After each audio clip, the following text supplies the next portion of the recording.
So this particular video I'm going to put together is a little bit off topic of astrology, but it's come from one of my subscribers, Brianna, who asked me a question specifically on what my thoughts were on visitations from people, especially in your dream state after they may have passed away, that she's had some of those experiences herself. But I thought I'd just touch on that subject for those, because it is an interesting one.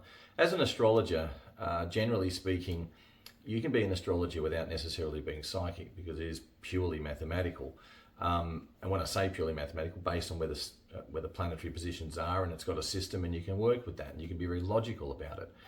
If you are extremely psychic, and I'm talking mediumistically so, and also a very, very good astrologer, then that takes you into the category of someone like Nostradamus. And sorry, but I'm not I'm not Nostradamus at this stage in my life. If I ever get there, I'll let you know. But anyway, going back to Brianna's question, and that is that yes, I do believe there is a lot of situations where people are visited, depending on your own sensitivity to things around you. I don't necessarily believe that you can always consciously decide when somebody's going to visit or for what purpose they're going to visit, but I will share a couple of little stories. My first experiences on that was, I remember my mum telling me as a child that she knew exactly when her grandmother died, that she was very close to. So when her grandmother died, she was visited literally the night that she died. She came to her in her dream and basically showed herself to her and said, look, I'm okay. And my mum woke up knowing that she died. And the same thing happened with when her mother passed away. So there was, it's not necessarily everybody who wants to show you, but it definitely can happen. One of the experiences that I had sort of on a semi-recent basis in the last couple of years was that an ex-girlfriend of mine, I'm not going to go into too much detail just because of privacy purposes, but her father, who was a lovely man who I knew quite well, but not obviously that well, but I knew him quite well. I had no idea that he'd actually passed away. And one particular night, I had this dream where he came to me and visited me and asked me a series of questions and asked me to do a few things for him. And I was like, strangely waking up in the morning thinking, was that a dream? What's going on? Now, unaware to me, he'd actually passed away about 2 weeks before. What happened from there is that it took a fair bit of, what's the word for it? I had to sort of, not humble myself, there's another word for it, but I can't work out what it is at the moment.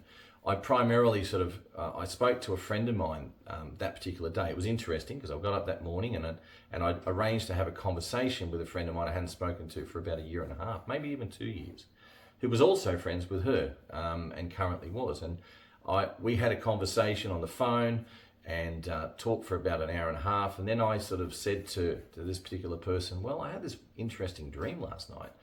And that's how I found out that her father had passed away. And I went, oh.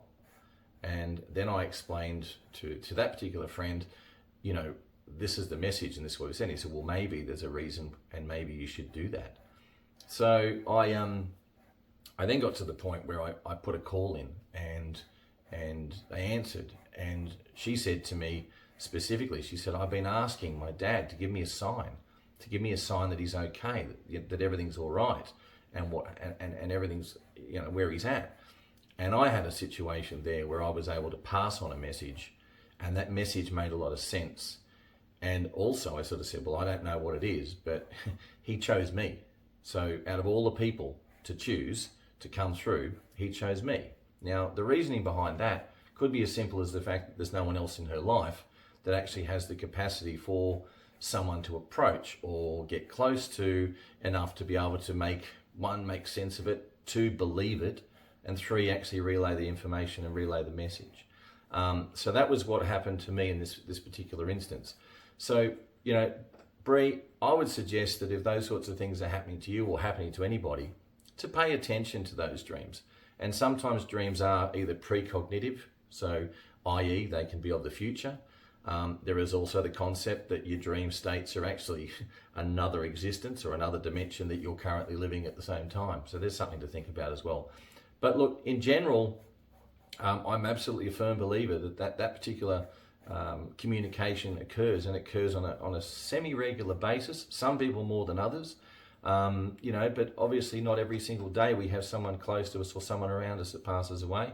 And you'll probably find most people, someone in your family, someone you know very well, these are the sorts of things that happens to them on a more regular basis. But don't get confused. If you're looking at the idea of thinking, I'm going crazy, I've got all this visitation from people around me, don't automatically think that you're going crazy. Maybe seek some further understanding as to what's going on, and go from there. So I hope that's a little bit helpful. I'm just touching on the subject.